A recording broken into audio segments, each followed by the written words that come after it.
सीताराम। शिखावस्थी के चैनल में आप सभी का स्वागत है। मैं हूं शिखावस्थी। आज हम सभी लोग कार्तिक मास महात्म्य के 10वें अध्याय को सुनेंगे। आज का अध्याय बहुत ही ज़्यादा महत्वपूर्ण है, इसलिए पूरे अध्याय को बहुत ही ध्यान से सुनिएगा।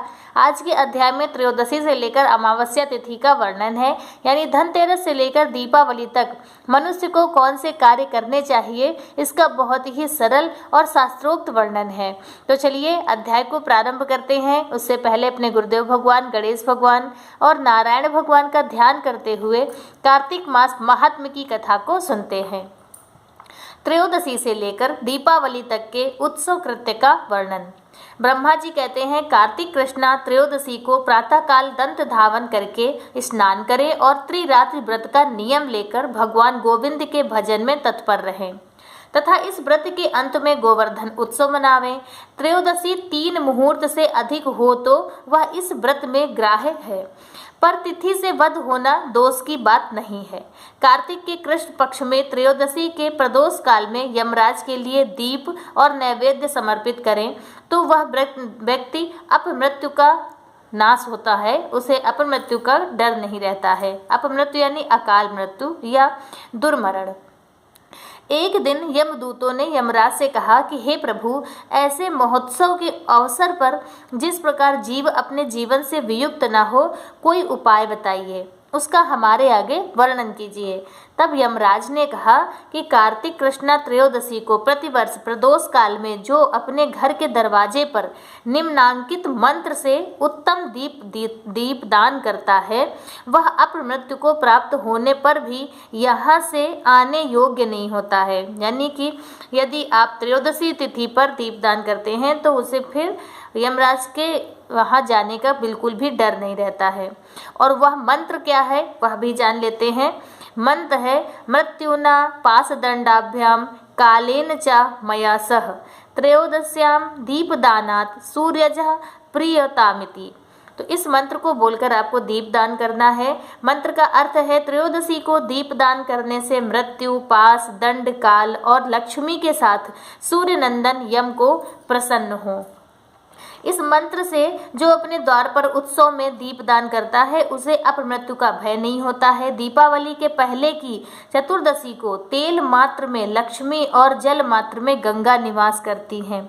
जो उस दिन प्रातःकाल स्नान करता है वह यम लोक नहीं देखता, नरक का भय उसका नाश हो जाता है।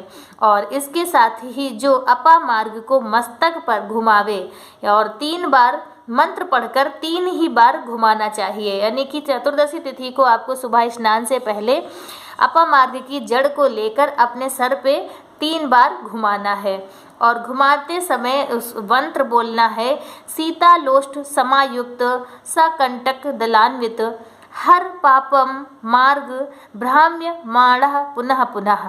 जोते हुए खेत के ढेले से युक्त और कंटक विशिष्ट पत्तों से सुशोभित अपामार्ग तुम बार बार घुमाए जाने पर मेरे पापों को हर लो।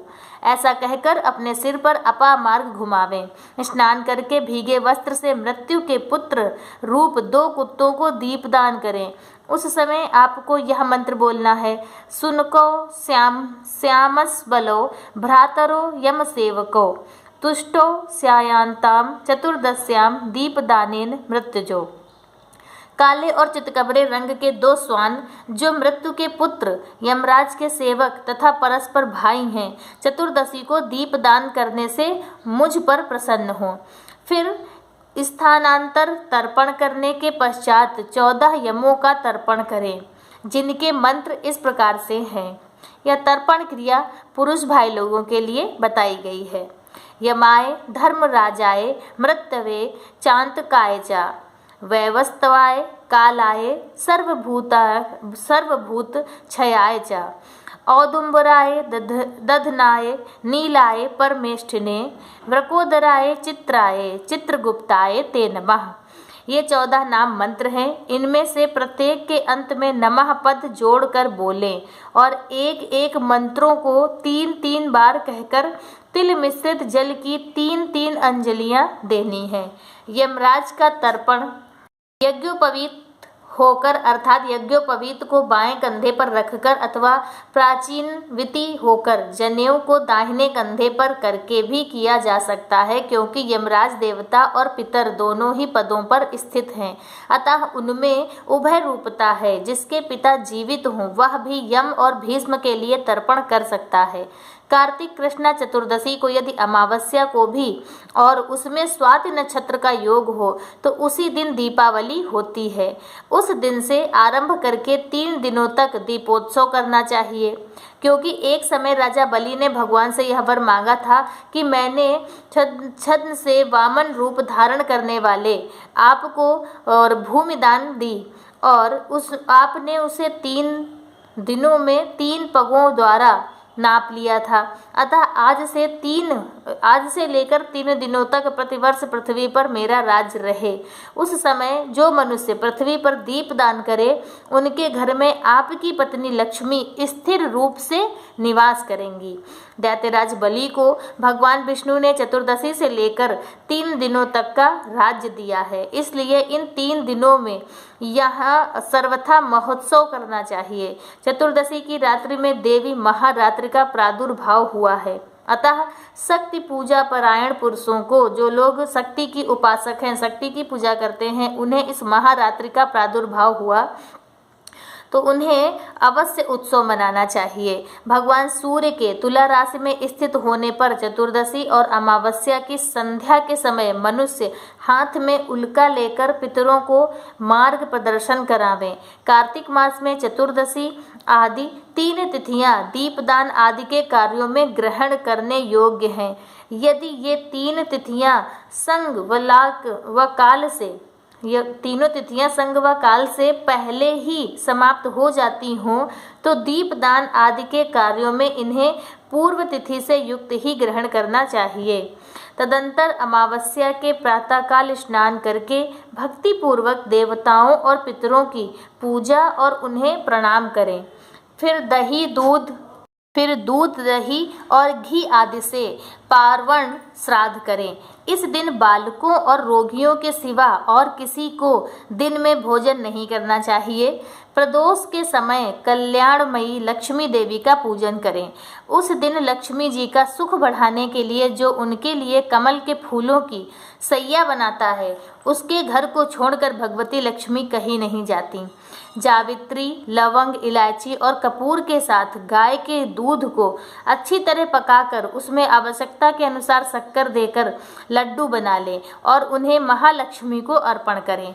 पूजा के पश्चात लक्ष्मी जी की स्तुति करनी चाहिए। दीपक की ज्योति में विराजमान महालक्ष्मी, तुम ज्योतिर्मयी हो, सूर्य, चंद्रमा, अग्नि, सुवर्ण और तारा आदि सभी ज्योतियों की ज्योति हो, तुम्हें मेरा नमस्कार है।